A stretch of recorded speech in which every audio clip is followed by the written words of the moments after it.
Hello, good morning everyone. So today we will discuss our next organelle, that is lysosome. So this lysosomes, they are actually discovered by Christian D. Duve in liver cells, and it is found in all eukaryotic cell except some fungus, like unicellular fungus is there called yeast and Neurospora. इनको आप याद रख सकते हैं क्योंकि आपका east का unique feature है कि ये एक लौती यूनिसेल्युलर फंगस है. Other all fungus are your multicellular. Likewise Neurospora जो है इसे आपका जेनेटिक इंजीनियरिंग में बहुत यूज किया जाता है. सो इसलिए इन दोनों फंगस को आपको याद रखना है. And it is also not present in protists like euglena, meristematic cells, etc. Okay, so euglena को भी याद रख सकते हैं. euglena is actually a link between, it is a link between plant cell and animal cell, plant cell and animal cell.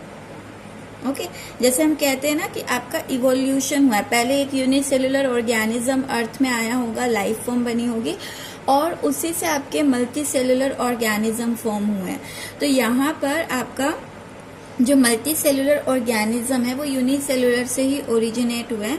और Euglena जो होता है ये आपका प्लांट और एनिमल दोनों के ही करेक्टर शो करता है, इसलिए हम कहते हैं कि ये आपका लिंक है प्लांट और एनिमल सेल के बीच में. Now the number of lysosome, it depends on the activity of cell. If the cell it is depending upon the activity of cell, more in the cell with intercellular digestive activities such as osteoclasts, WBCs and phagocyte. ये lysosomes का number depend करता है कि cell को function क्या करना है. उन सेल के अंदर जिनका काम आपका डाइजेस्टिव एक्टिविटी से रिलेटेड है उनमें ये ज्यादा मिलते हैं, जैसे कि WBCs. वाइट ब्लड सेल आपको पता है लोअर क्लास से आप पढ़ते हैं कि इम्यूनिटी मेंटेन करता है, क्योंकि बाहर से आने वाले किसी भी एंटीजन, किसी भी सब्सटेंस को ये डिग्रेड करने का काम करता है. तो उन्हें डिग्रेड कर रहा है तो तोड़ रहा है ना. तो लाइजोसोम के अंदर स्ट्रॉन्ग एंजाइम्स होते हैं जो डिग्रेडेशन डाइजेशन में हेल्प करते हैं. Likewise phagocyte are also type of WBC हम आगे पढ़ेंगे 11th में कि WBC आपके डिफरेंट टाइप के होते हैं. Phagocyte, WBC, they are the same cell. Osteoclast आपके ओस्टियोटर्म जो होते हैं बोन से रिलेटेड होते हैं. So these cells are present in bone. वहां पर आपका लाइजोसोम का जो नंबर है वो इन सेल्स में क्या होगा, ज्यादा होगा. Then the next point is, if we see the shape of lysosomes, so they are spherical and having two components. What are those? First is membrane and second is matrix, which is filled with strong enzyme. So on the basis of nature and matrix, the lysosomes are of different type, or we can say lysosome show different morphological form. उसी को हम कहते हैं polymorphic. Poly मतलब होता है many, morphological होता है, मॉर्फिक टर्म होता है एक्सटर्नल फॉर्म. जैसे एक ऑर्गेनिज्म अपनी शेप चेंज करता रहे और वो अलग अलग तरह से आपको दिख रहा है, तो उसी को हम मॉर्फो टर्म कहते हैं. मॉर्फो टर्म जो है किसी भी ऑर्गेनिज्म का एक्सटर्नल अपीयरेंस होता है. तो लाइजोसोम मॉर्फोलॉजिकली अलग अलग फॉर्म शो करते हैं. जैसे प्राइमरी लाइजोसोम जो होता है यहाँ पर आपके छोटे साइज का होता है और इसके अंदर जो हाइड्रोलिटिक एंजाइम्स होते हैं वो आपके इनएक्टिवेटेड होते हैं. इसी तरह सेकेंडरी लाइजोसोम जो होता है उसके अंदर आपके एक्टिवेटेड एंजाइम प्रेजेंट होंगे.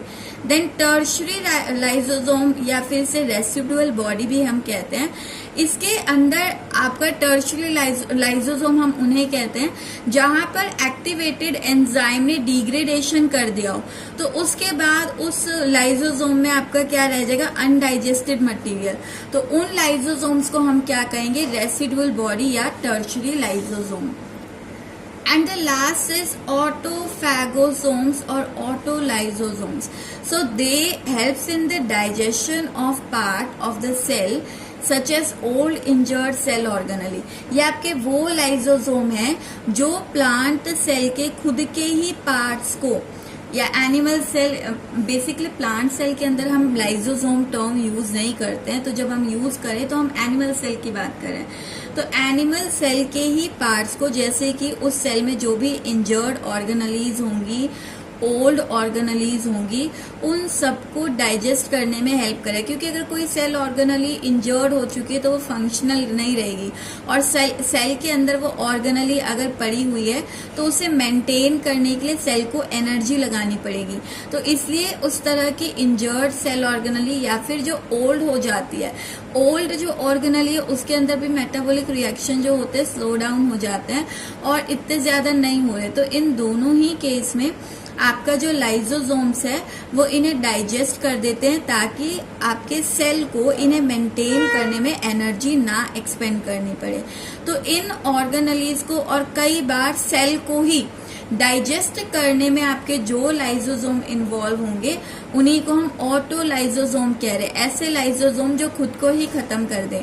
तो इसलिए इन्हें आपका सुसाइडल बैग्स भी कहा जाता है। Okay, now moving to the next point, if we see the matrix of lysosome, so it is having acidic hydrolytic enzyme, यानी ऐसे एंजाइम जो सिर्फ एसिडिक कंडीशन पर ही एक्ट करते हैं। अब लाइजोसोम में ये एसिडिक कंडीशन आती कहाँ से है?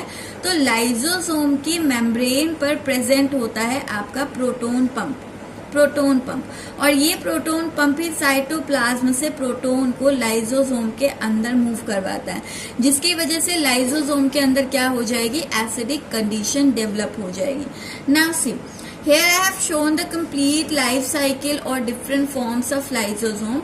so जैसा आप देख सकते हैं ये कोई आपका सेल है और this is the cell membrane. Okay, यहाँ पर जैसे ही ऑर्गेनिज्म को, यूनिसेलुलर ऑर्गेनिज्म को सराउंडिंग में कोई फूड पार्टिकल अपीयर होता है, सो ऑर्गेनिज्म क्या करता है? उसका एंडोसाइटोसिस करता है। 9th में ये टर्म आप पढ़ चुके हैं। एंडो मतलब होता है इनसाइड, साइटोसिस होता है सेल के अंदर, या इसे सिंपल वर्ड्स में हम सेल एंगल्फिंग भी कहते हैं, जहां पर सेल किसी चीज को निगल रहा हो। तो फूड का अपटेक करने के लिए आपकी प्रोसेस होती है एंडोसाइटोसिस।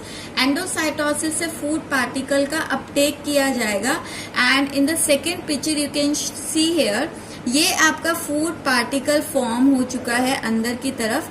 नाउ यहाँ पर क्या होता है? जैसे ही फूड पार्टिकल बना, आपका यहाँ पर ऑलरेडी प्रेजेंट होते हैं लाइजोसोम। तो वो लाइजोसोम जहां पर पहले एंजाइम आपके इनएक्टिवेटेड थे वो कहलाया प्राइमरी लाइजोसोम। ओके, नाउ यहाँ पर आपका प्राइमरी लाइजोसोम जब मेच्योर हो जाता है, इसके एंजाइम एक्टिवेटेड हो जाते हैं, तो अब ये एंजाइम आपका डाइजेशन करवा सकते हैं और ये फूड वैक्यूल के कांटेक्ट में आते हैं। इस फेज पर जब इसमें एंजाइम एक्टिवेट हो चुके हैं, हम इसे कहते हैं secondary lysosome. Now after the degradation, अब लाइजोसोम करेगा क्या? अपने एंजाइम्स जो है इस फूड पार्टिकल के अंदर रिलीज कर देगा, और ये एंजाइम इस फूड पार्टिकल को पूरी तरह से डाइजेस्ट कर देंगे। ओके, सो यहाँ पर जो न्यूट्रिएंट है वो आपके सेल के अंदर एब्जॉर्ब हो जाएगा, और इसके अंदर अब जो रह गया है वो सारा आपका क्या है? वेस्ट है। तो इस तरह के आपके लाइजोसोम जिसके अंदर अब सिर्फ वेस्ट रह गया, उसे हम कहते हैं टर्शरी लाइजोसोम। एंड अल्टीमेटली इस रिमूव को सेल से बाहर क्या कर दिया जाता है? रिमूव कर दिया जाता है। If we see the enzyme present in lysosome, so यहाँ पर देखिए आपके डिफरेंट एंजाइम, ऑलमोस्ट हर तरह के एंजाइम लाइजोसोम में होते हैं। जैसे प्रोटीएजेस है आपका एंजाइम, जैसा जो जिस सबस्ट्रेट पर आपका एक्ट करता है उसी के नाम जैसा इसका जो एंजाइम है उसका नाम होता है। और एंजाइम के नेम में नॉमेनक्लेचर में एक और चीज यूनिक होती है कि यहाँ एजिस, इस पर वर्ड खत्म होता है। सभी एंजाइम प्रोटीनेशियस नेचर के, मैंने एक आपको एग्जाम्पल दिया था राइबोजाइम जो कि आरएनए से बना है, अदरवाइज सभी प्रोटीन से बने हुए हैं। ओके, और ये लाइजोसोम बनाया किसने? गोल्जी बॉडी ने बनाया है। सो यहाँ पर देखिए इसमें एंजाइम होते प्रोटीएजेस जो प्रोटीन को डिग्रेड करेंगे, न्यूक्लिएजेस जो सेल के न्यूक्लिक एसिड यानी डीएनए और आरएनए को डिग्रेड करेंगे, ग्लाइकोसाइडेजेस जो कि आपका ग्लाइकोसिडिक बॉन्ड जो आपका प्रेजेंट होता है कार्बोहाइड्रेट में उससे आपका ब्रेक करेंगे, एस्ट्रेसेस जो आपका ब्रेक करते हैं एस्टर बॉन्ड को। एस्टर बॉन्ड आपका फ्रूटी स्मेल देते हैं। सो ये आपने एस्टर जो है पढ़े हुए हैं अपने 10th क्लास केमिस्ट्री में, तो एस्टर को तोड़ने के लिए एस्ट्रेसेस होता है। फॉस्फेटेजेस जो फॉस्फेट बॉन्ड को तोड़ेगा, सल्फेटेजेस जो सल्फेट बॉन्ड को तोड़ेगा। तो इस तरह के ऑलमोस्ट सब एंजाइम आपके लाइजोसोम्स के अंदर प्रेजेंट होते हैं। Now see if we see the function of lysosome, so यहाँ पर सबसे पहला फंक्शन है हेट्रोफैगी। हेट्रोफैगी होता है कि ये आपका डाइजेशन करता है फूड का which is taken from the outside. Hetero मतलब होता है डिफरेंट, तो डिफरेंट पार्टिकल को, कोई बाहर से पार्टिकल आया है, कोई फॉरेन पार्टिकल आया है, कोई पैथोजन एंटीजन आया है, उसे आपका डाइजेस्ट करेगा कौन? लाइजोसोम। लाइकवाइज इसका काम है ऑटोफैगी का। ऑटोफैगी होता है, ऑटो मतलब अपने ही अंदर, सेल के अंदर कोई रिजर्व फूड होता है उसको ब्रेक करना। तो अगर एनवायरमेंट में फूड की स्कार्सिटी है, कमी है, तो उस केस में सेल अपने रिजर्व फूड को ही यूज करता है और वहां पर रिजर्व फूड मटेरियल को ब्रेक करने के लिए आपका जो टर्म होती है that is autophagy. Along with this autolysis, auto मतलब सेल्फ, खुद को, लाइसिस मतलब होता है तोड़ना। सो सम टाइम आपके लाइजोसोम जो है वो ओल्ड इंजर्ड सेल ऑर्गेनली यानी कि सेल के कंपोनेंट को ही तोड़ने लगते हैं and in many cases it also start degrading the cell membrane also. So वहां पर ये क्या कर रहे हैं? suicidal nature शो कर रहे हैं and cause the death of cell. So उस केस में अपने ही सेल को अगर ये खत्म कर दे तो हम कहते हैं ऑटोलाइसिस कर रहे हैं। Okay, along with this they also destroy carcinogen. Carcinogen are the substances which are responsible for causing cancer. तो कैंसर causing substances को भी आपका डिग्रेड करने का काम करते हैं and along with that they act as a defensive organelle. So ये आपका WBC, न्यूट्रोफिल्स इनके अंदर प्रेजेंट होते हैं और WBC, न्यूट्रोफिल ये सारे आपके जो हैं ल्यूकोसाइट यानी WBC के ही टाइप होते हैं। WBC कॉमन नेम है बच्चा, ये इसका टाइप है, न्यूट्रोफिल, इसिनोफिल, एसिडोफिल, फेगोसिटिक। सो ये सारे इसके टाइप्स होते हैं। तो आपका सिंपल लैंग्वेज में आप कह सकते हो कि ये WBC में प्रेजेंट है, so they also act as defensive organelle, defence में भी काम कर रहे हैं। Okay, so this is all about your lysosome. Now along with lysosome I am sharing one more organelle here, छोटा सा है, इससे हम डिस्कस कर लेते हैं राइबोसोम।